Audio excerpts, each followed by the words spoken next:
Hello everyone! So today we are going to learn about the different laws of exponents. Now, these laws of exponents are used if you are multiplying or dividing polynomials or terms in a polynomial that contains variables with exponents.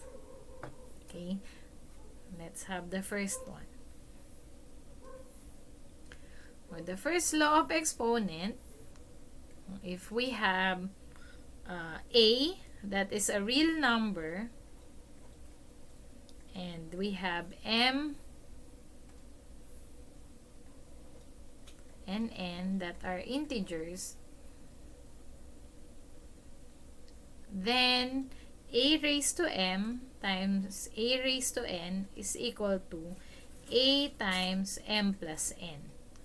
We just add the exponents. That is, if we are multiplying two terms that have the same base but different exponents, we will just copy the base and then add the exponents.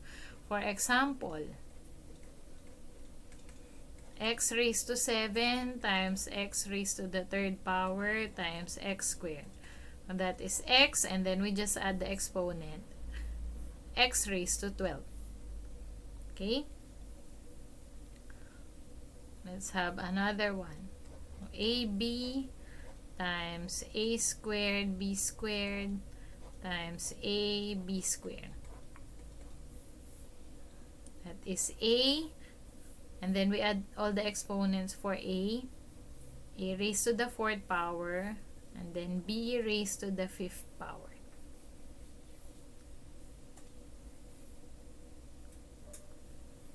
Let's have the second law of exponent.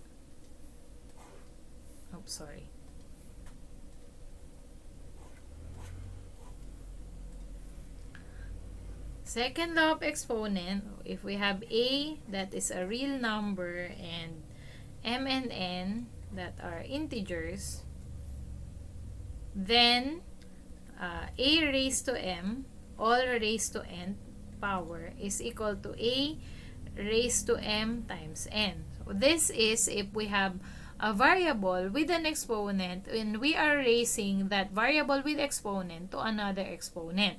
We just copy the base and then multiply all the exponents. For example, we have b raised to the fourth power all raised to the third power. That is equal to b raised to 12. We just multiply the exponent 4 and 3. Okay, let's have another one. X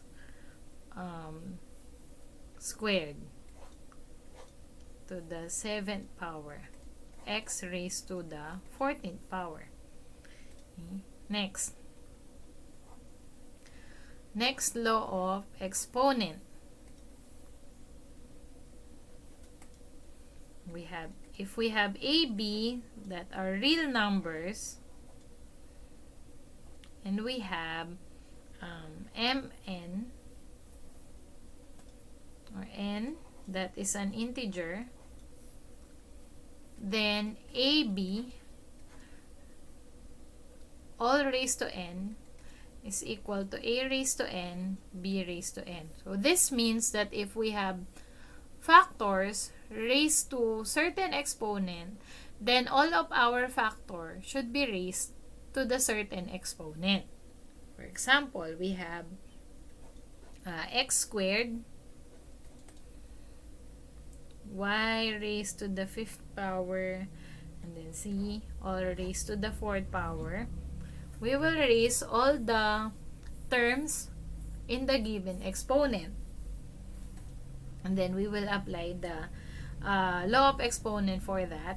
We multiply x raised to 8, y raised to 20, and then z raised to the 4th power. Okay?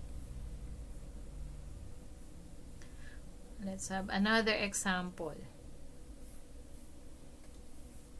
If we have a, b, cube, c, all raised to the 5th power, or that is a raised to the 5th power, b raised to 15, c raised to the 5th power. Next law of exponent. Number 4. And, if a is a real number,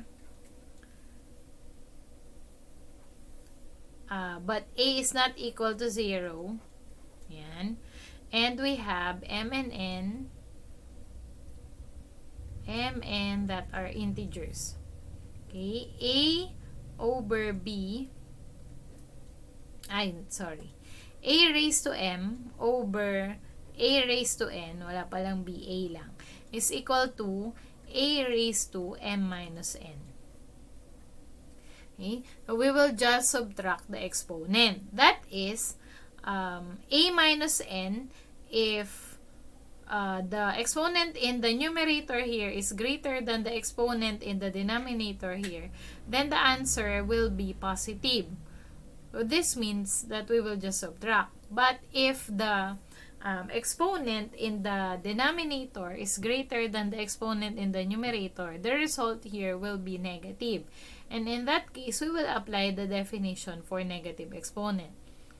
Let's apply it in the given example, using an example. Okay, let's have x to the 4th power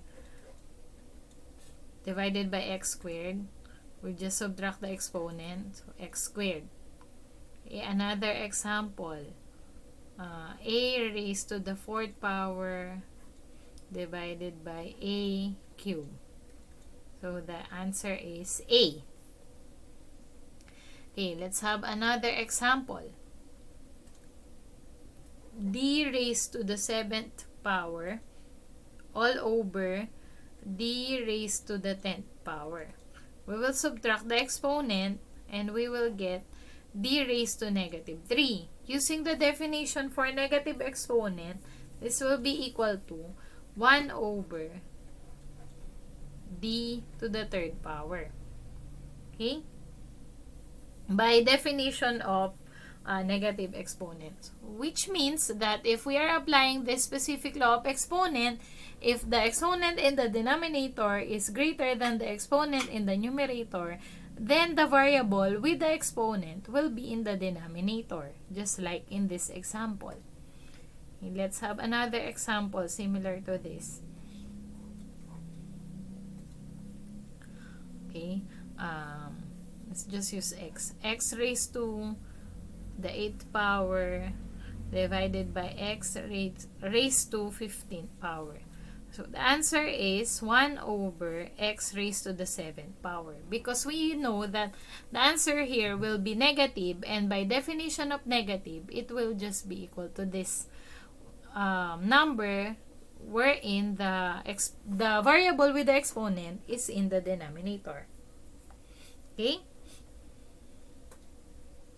If the exponent in the numerator and the denominator are equal, then the difference of the exponents will be equal to 0. And if the exponent of any number is 0, the value of that is 1.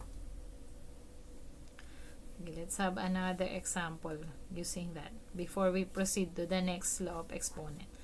Let's say we have x cubed divided by x cubed.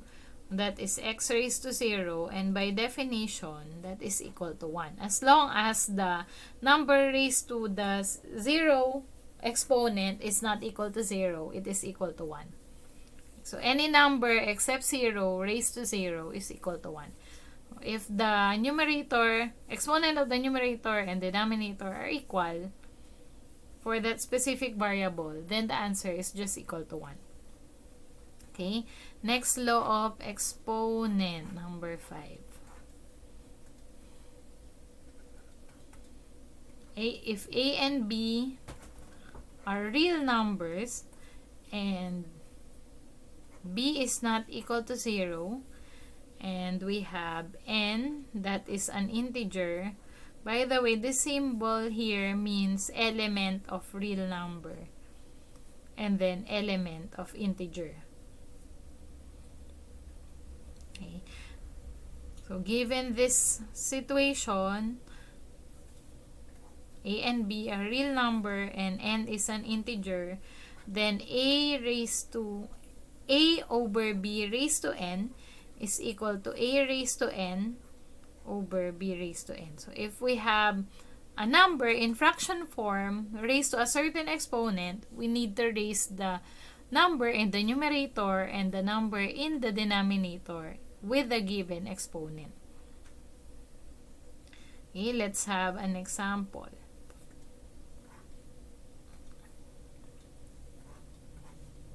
For example, we have x raised to the 4th power all over b raised to the 5th power all raised to the 2nd power. This is equal to x raised to the 8th power all over b raised to the 10th power.